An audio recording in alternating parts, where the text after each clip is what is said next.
बिंदी कहीं कहीं ख के नीचे लगती है, कहीं कहीं ग के नीचे, कहीं कहीं ज और कहीं कहीं फ के नीचे। ये 5 बिंदियां हिंदी भाषा को किस व्यक्ति ने, जिसका नाम जानते हैं? उस व्यक्ति का नाम है राजा शिव प्रसाद सितारे हिंद। नोट कर लीजिए। राजा शिव प्रसाद सितारे हिंद ने कोशिश की कि फारसी की सभी ध्वनियां देवनागरी लिपि में व्यक्त होनी चाहिए, और 5 ध्वनियां ऐसी मिली जो देवनागरी में थी ही नहीं। तो अंत में तय हुआ कि 5 वर्ण जो मिलते जुलते थे उनके नीचे नुक्ता, इसको नुक्ता बोलते हैं, नुक्ता लगा के ये काम किया। अब ये कैसे होता है? जैसे ये तो आप सब समझते ही होंगे, और अगर आपको अपनी भाषा में ध्यान रखना है, आप केवल इसका भी ध्यान रख लेंगे तो काफी है, बाकी का नहीं रखेंगे तो कोई दिक्कत नहीं है। एक होता है ज और एक होता है ज। ज और ज, अंग्रेजी में जे और जेड। तो चिड़ियाघर अंग्रेजी में क्या होता है? जू। जू नहीं, जू। और क्योंकि ये जू है इसलिए जेड है। इसी जब उसको लिखेंगे देवनागरी में तो ऐसे करके जू कर देंगे, और अगर ये बिंदी हटा दी और ऊपर लगा दिया ये, तो बन गई जू। ठीक है? तो जब जेड का इस्तेमाल करेंगे तो ज के नीचे बिंदी। जैसे प्लीज, वो SE है लेकिन प्लीज, तो वहां भी हिंदी में लिखेंगे तो क्या कर देंगे? ऐसे लिखेंगे, प्लीज। ठीक? जो बच्चे ऐसे लिख के भेजे ना, तो मैं बोलता हूं कि प्लीज बता दीजिए, ये प्लीज है, प्लीज। अब क्या हो गया? प्लीज। कितना अच्छा लग रहा सुनने में। I am pleased to listen to this. चलिए, दूसरा है ये वाला। एक ये होता है, एक ये होता है।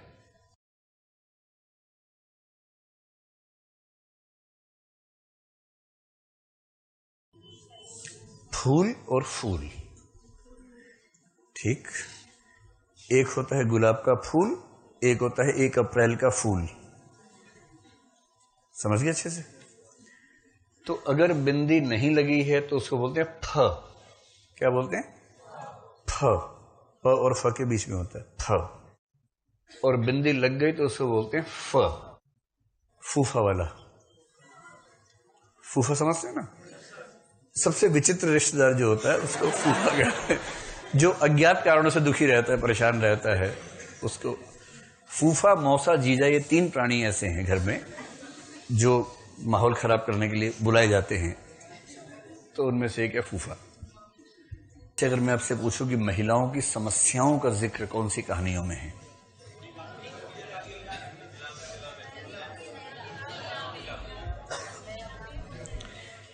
देखो, अभिषेक बच्चन की एक समस्या है कि वो सफल नहीं हो पा रहा। ये अभिषेक बच्चन की समस्या है या पुरुष की समस्या है? अब मेरी बात समझ नहीं पा रहे अभी। अब तनाव मत लीजिए, मेरी बात समझने का प्रयास कीजिए। ठीक है? अभिषेक बच्चन अच्छा लगता है आपको? शादी हो गई है, बच्चा भी है उसका। ठीक है? अब गौर से मेरी बात सुनिए। अभिषेक बच्चन फिल्मों में सफल नहीं हो पा रहा।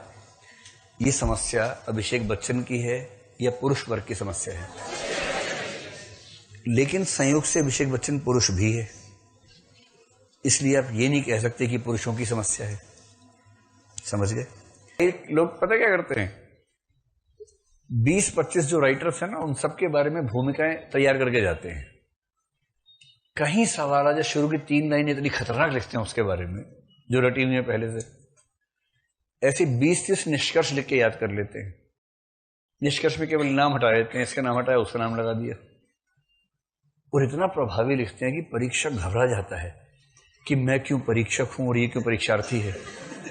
कायदे से तो उल्टा होना चाहिए था, लेकिन विधि का विधान देखिए। ये भाव मन में आता है। चलिए, नागार्जुन को समझ लीजिए कबीर का पुनर्जन्म हुआ था।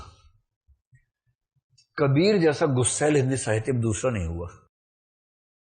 इतना जिंदा दिल आदमी, लाठी हाथ में लेके चलते थे।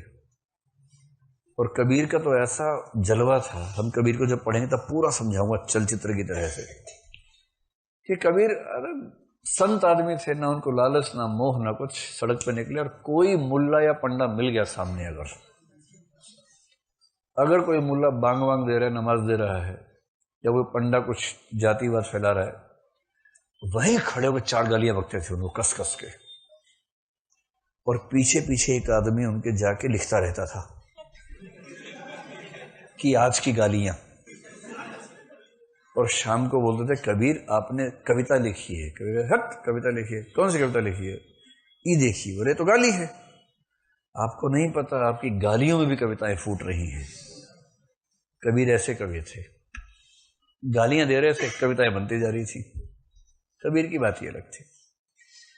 जितनी गालियां कबीर ने दी उतनी गालियां हिंदी साहित्य में एक ही और आदमी दे पाया है, वो नागार्जुन है। गाली को बोलते व्यंग्य। इतना गहरा व्यंग्य किया है, खुल के, डर के नहीं, खुल के। कबीर ने सिकंदर लोदी, इब्राहिम लोदी सिकंदर लोदी के दौर में थे कबीर, इतने हमले किए, कहते हैं कि लोदी साम्राज्य ने उनके खिलाफ 3 बार कोशिश की उनको मारने की जान से, तीनों बार बच गए। अच्छा, बचने के बाद कॉन्फिडेंस और हाई हो जाता है आदमी का कि ये भी नहीं मार पा रहा मुझे तो। और कबीर जैसा कॉन्फिडेंट आदमी हमने कभी देखा नहीं है। परंपरा तब भी थी, आज भी है, कि अगर आपको मरने के समय स्वर्ग चाहिए तो चले जाइए काशी। काशी शिव जी की नगरी है, वहां मुक्ति धाम नाम की जगह है। 15 दिन का पैकेज होता है मरने का, जाइए, उस पैकेज में मरिए, नहीं मर पाए फिर से पैकेज रिन्यू करवा लीजिए अपना।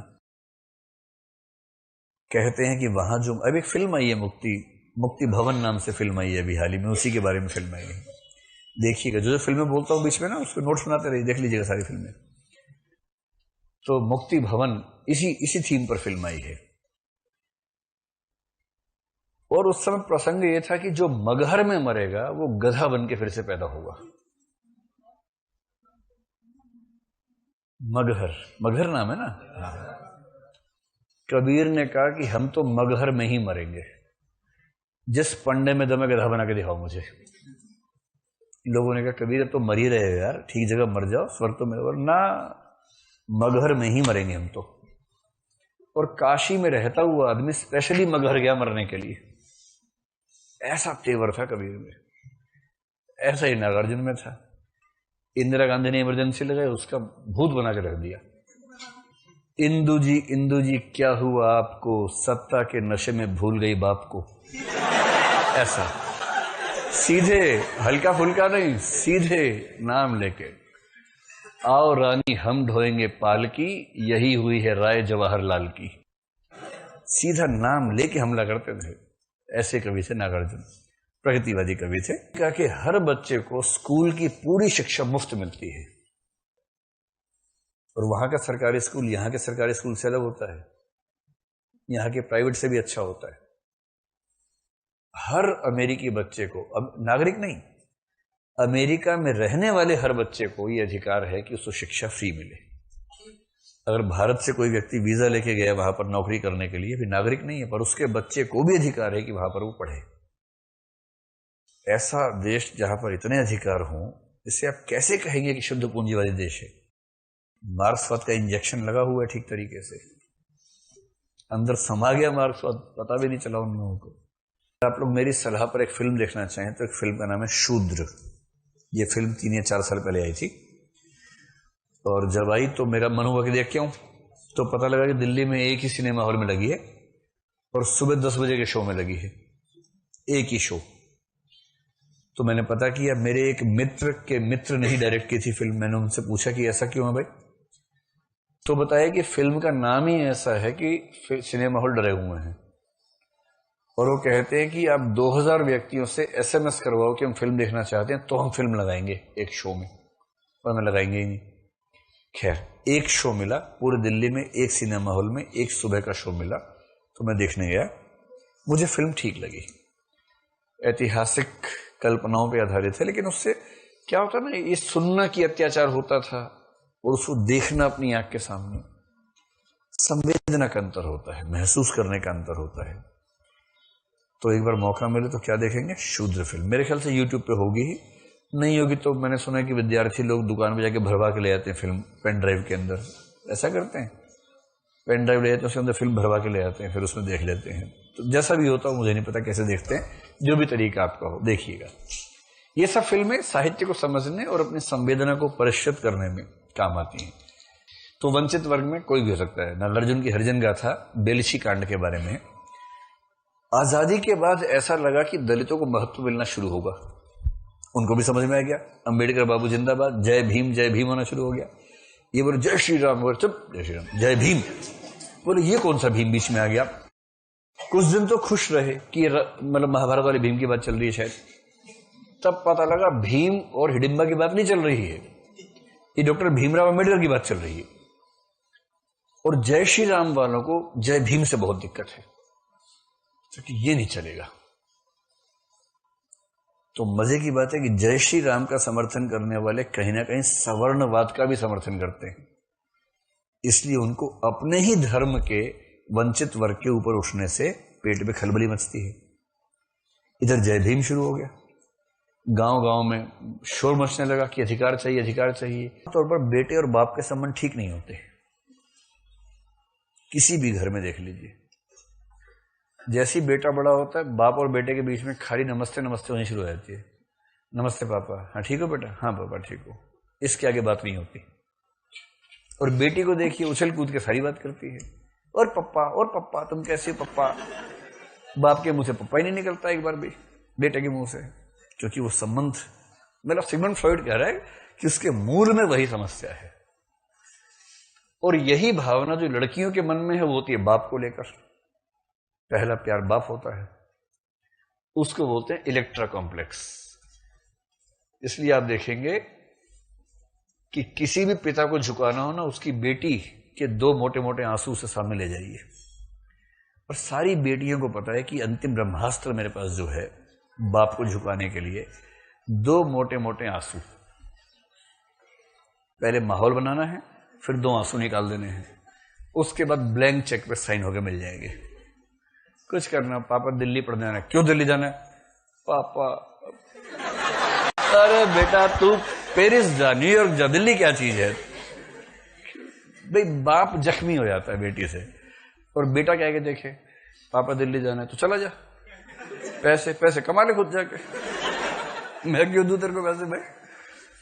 तो बेटा इसे नाराज भी रहता है बाप से बहुत ज्यादा। बेटे का मास चलता है, माँ जो बाप की कमाई में से पैसा चुरा चुरा के इकट्ठा करती है वो बेटे को देती है। ऐसे सर्कुलेशन बना रहता है पैसे का, मुद्रा का संचरण ऐसे होता है। और इतने में नरेंद्र मोदी बोलते हैं नोटबंदी, तो सारे पैसे बेकार हो गए। तो महिलाओं ने वोट इसीलिए नहीं दिया होगा लगता है इस बार कि हमारे सारे पैसे खराब कर दिए, और पति को देने पड़े कि भाई ये दूसरे वाले ले आओ। दूसरे आए पर उनके पास नहीं आए, रास्ते में रुक गए। खैर, तो लिबिडो है। लिबिडो का मतलब दिमाग का जितना हिस्सा सतह के ऊपर है वो कॉन्शियस है, चेतन। और चेतन का मोटा मोटा मतलब जब आप जागरूक हैं, आपको पता है कि आप कहां हैं, क्या कर रहे हैं, क्या सोच रहे हैं, तो आपका दिमाग चेतन है उस समय। जैसे कि अभी चेतन है, आपको पता है क्लास में बैठा हूं या क्लास में बैठी हूं, इस समय क्या करना है क्या नहीं करना है सब पता है। फोन आ गया अचानक और मास्टर जी घूर के देख रहे हैं तो फोन काट देना, चुपचाप नीचे ही नीचे काट देना है कि नहीं इस समय ठीक नहीं है, या हल्का सा उठा के बात करूंगी, या चली आना तू पान की दुकान पे 3:30 बजे। तो इतना क्या खट से कट, और ऐसा चेहरा सामने सीरियस टाइप का कि अभी तो पता भी नहीं क्या हुआ, क्योंकि आपको पता है कि ये रिस्क वाला समय है, इस समय शरारत नहीं कर सकते हैं।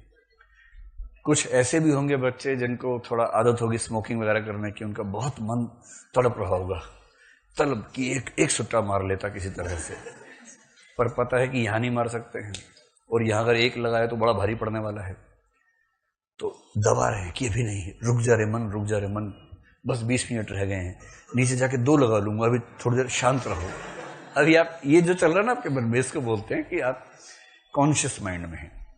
आप यहाँ है, आपको पता था क्लास में आ रहे हैं, इसलिए आपकी ड्रेसिंग सेंस है ऐसी जो क्लास के लायक है।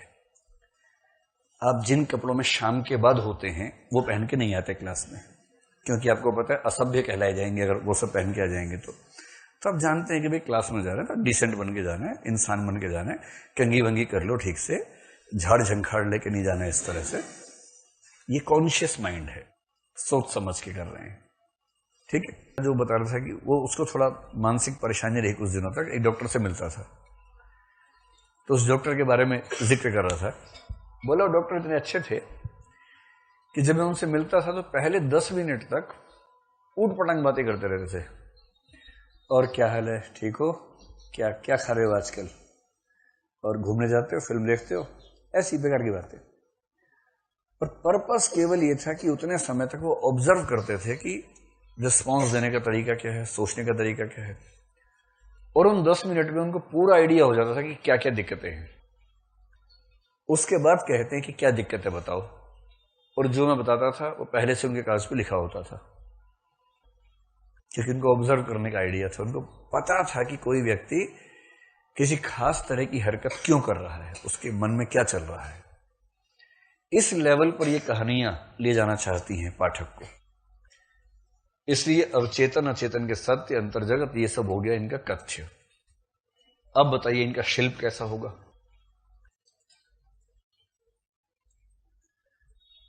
इन कहानियों में घटनाएं ज्यादा होंगी या कम होंगी? कम होंगी। देखिए, मन को दुखी करने के लिए बहुत घटनाएं नहीं चाहिए होती। मैं एग्जांपल देता हूं। जैसे कोई व्यक्ति है, उसको अपनी सुंदरता का बहुत गुरूर है मान लीजिए, और कोई दोस्त है जो हमेशा सुंदरता की तारीफ करता रहता है, अरे अरे आप तो, अरे तुम तो, अरे क्या बात है, अरे फुर्सत में बनाया भगवान ने, ऐसे ऐसे बोलता रहता है कि वो खुश रहे। अब उसको आदत पड़ गई है। अब एक दिन क्या हुआ कि वो थोड़ा भुतहा टाइप से बनकर निकल गया घर से बाहर बिना मेकअप के। वही व्यक्ति फिर सामने आ गया और उसने कहा कि आज वो बात नजर नहीं आ रही। इतना कह के ऐसे निकल गया रैंडमली, उसने कुछ सोचा नहीं, ऐसे कहा कि जितने सुंदर आप लगते हो ना यार, आज वो बात नहीं आ रही, कुछ कमी है, या तो बरसात आ गई है या कुछ और हुआ है।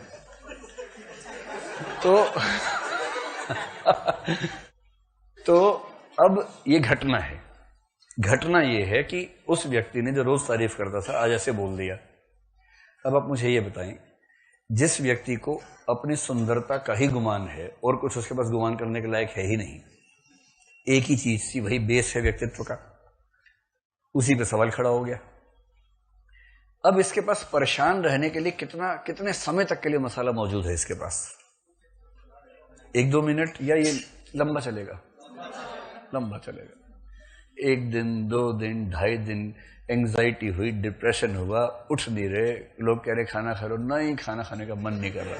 क्यों मन नहीं कर रहा? पता नहीं।